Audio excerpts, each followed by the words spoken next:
If you're thinking about selling in Kilmarnock this year, these numbers matter.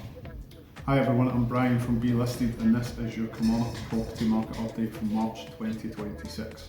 Each month I analyse data across KA1, KA2 and KA3 postcode areas to help buyers, sellers and landlords understand what's really happening in the local property market, not just the national headlines.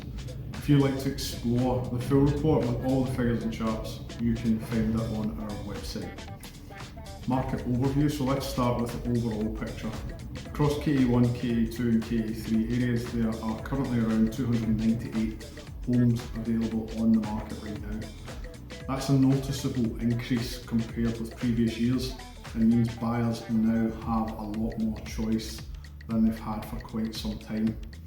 Normally when stock levels rise like this, you might expect the market to slow down significantly, but what we're actually seeing is that selling is keeping the pace and it's a wee bit more balanced. During February 2026, we saw over 100 new properties coming to the market, and at the same time, sales agreed continued to keep pace. So while buyers have more options available, demand hasn't disappeared. It's simply become more selective and more considered.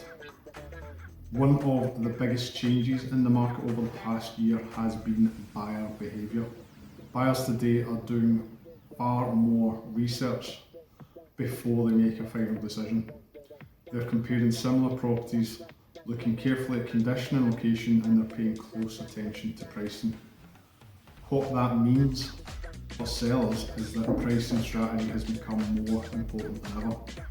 Homes that come to the market well presented and correctly priced are still attracting strong interest and generating lots of viewings.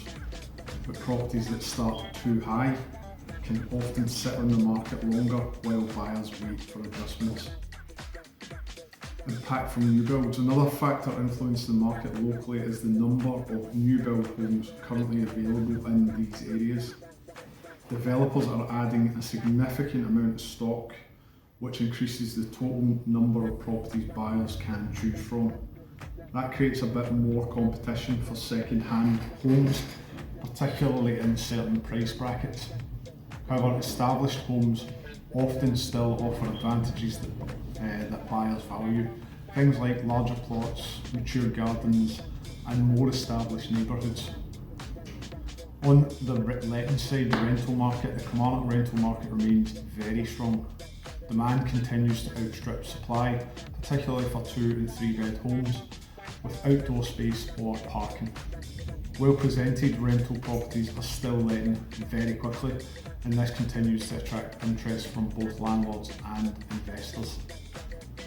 Looking ahead, so what might we expect over the coming months? As we move further into spring, we're likely to see more properties coming to the market, which is typical for this time of year. But if buyer demand continues at its current pace, the market should remain active and balanced, rather than heavily favouring either buyers or sellers. If you're thinking about selling, letting, or simply want to understand what your home might be worth in today's market, we'd be delighted to help. At Be Listed, we provide data-led valuations based on what buyers are actually doing locally, not guesswork. You can read the full Kilmarnock property market update on our website, and if you'd like to start a conversation about your next move, just get in touch. I'm Brian McLennan from Be Listed. Thank you for watching.